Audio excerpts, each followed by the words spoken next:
Bienvenue à l'école des titans dans notre hors-série sur le petit guide d'autodéfense intellectuelle. Chapitre sur l'imprécision des mots. Dans ce chapitre, nous nous attardons sur la confusion que les mots peuvent créer. Vous avez sûrement déjà entendu comment les politiciens répondent à des questions dont ils n'ont pas forcément ou ne souhaitent pas donner de réponse. Ils utilisent des phrases longues, sans réel sens ni réponse, qui visent à troubler celui qui pose la question. D'après l'auteur James Randi, si l'on utilise des mots vagues dans des phrases obscures, il y aura toujours quelqu'un pour y lire quelques prédictions divines. Notre guide prend ici l'exemple d'une prédiction de Nostradamus sur Henri II. Elle se lit ainsi. Le lion lune, le vieux surmontera. En champ bellique par singulier duel.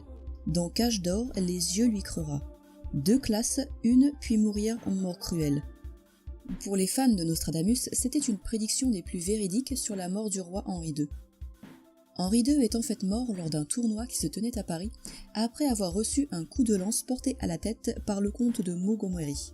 Mais si nous regardons attentivement cette prédiction, le roi et le comte n'avaient en fait que quelques années d'écart. Il n'y a donc pas vraiment de jeunes ou de vieux. Un champ bellique est un terrain de guerre. On n'utiliserait pas ce mot pour décrire le lieu d'un concours. Aucune des armures portées à l'époque n'était en or pendant les duels. Il n'y a pas non plus de témoignages sur un œil crevé. Et enfin, le lion n'a jamais été un emblème français. Les mots de cette prédiction étaient donc tout juste assez vagues pour que quelques personnes y décryptent la mort de Henri II après l'événement. Voilà donc un autre piège du langage dans lequel il est très facile de tomber. Dans le prochain chapitre, nous étudierons le sexisme et la rectitude politique des mots.